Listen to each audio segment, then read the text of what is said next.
Super star Rajinikanth இப்போ Jailer 2 படத்தில் பிஸியாக நடிச்சிட்டு வராரு.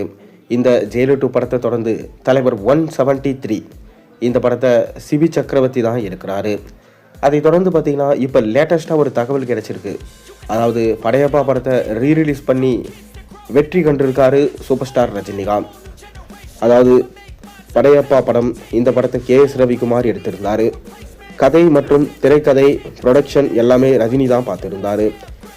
நீலாம்பரி அப்படின்ற ஒரு வெயிட்டான கேரக்டரில் ரம்யா கிருஷ்ணன் நடித்து அசத்தி இருந்தாங்க.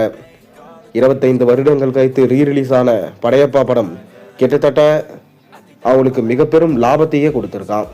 அது மட்டும் இல்லாமல் ரஜினியே படையப்பா 2 படம் பற்றி அனௌன்ஸ்மெண்ட் வெளியிட்டு இருந்தார். இந்த படையப்பா 2 கதையும் நானே தான் எழுதுகிறேன். கண்டிப்பாக கேஎஸ் ரவிக்குமார் தான் இந்த படத்தை எடுப்பார்.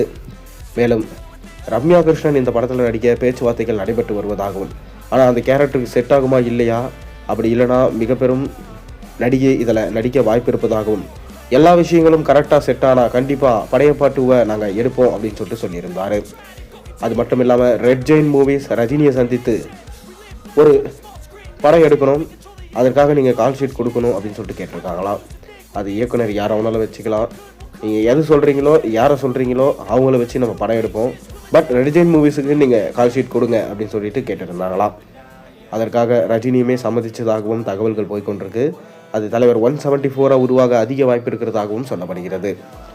கூடவே கேஎஸ் ரவிக்குமார் அவருடைய கனவு படமான ராணா படத்தையும் எடுக்கணும்னு சொல்லிட்டு திட்டம் போட்டிருக்காரு.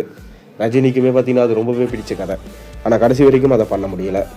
ஆனால் இப்போதைக்கு படையப்பா 2 தான் அனௌன்ஸ்மெண்ட் பண்ணியிருக்காங்க. நீலாம்பரி கேரக்டரில் ரம்யா கிருஷ்ணனே நடிப்பாங்களா இல்லை வேறு ஏதாவது நடிப்பாங்களா என்பது சந்தேகம்தான். அதை தொடர்ந்து இப்போ இந்த படத்துக்கான கதை எழுத ரஜினி ஆரம்பிச்சிட்டாராம்.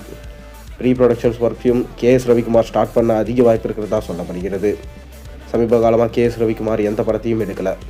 அதை தொடர்ந்து எப்படியாச்சும் தன்னை வச்சு ஒரு நல்ல படத்தை கொடுத்துடணும்னு சொல்லிட்டு கேஎஸ் ரவிக்குமார்கிட்ட கேட்டிருக்காராம் ரஜினி. இப்போ சக்ஸஸ் மீட்டுன்னு சொல்லிட்டு படையப்பா படம் சக்ஸஸ் ஆனதை தொடர்ந்து அதை கொண்டாடும் விதமாக நீலாம்பரி கேரக்டரில் நடித்த ரம்யா கிருஷ்ணன், படத்தோட டைரக்டர் கேஎஸ் ரவிக்குமார், படையப்பாவான நம்ம ரஜினி 3 பேரும் சேர்ந்து இந்த வெற்றியை கொண்டாடியிருக்காங்க. இந்த லாபத்தை ராகவேந்தா ப்ரொடக்ஷன்ஸில் போட்டு ஏழை எளிய மக்களுக்கு உதவி செய்ய போகிறதா ரஜினி சொல்லியிருக்காரு. அது மட்டும் இல்லாமல் படையப்பா 2 படம் குறித்தும் அப்போ டிஸ்கஷன் பண்ணதாகவும், மேலும் இந்த படையப்பா 2வும் 2028 வர அதிக வாய்ப்பு இருப்பதாகவும் தற்போது தகவல்கள் வெளியாகியிருக்கு.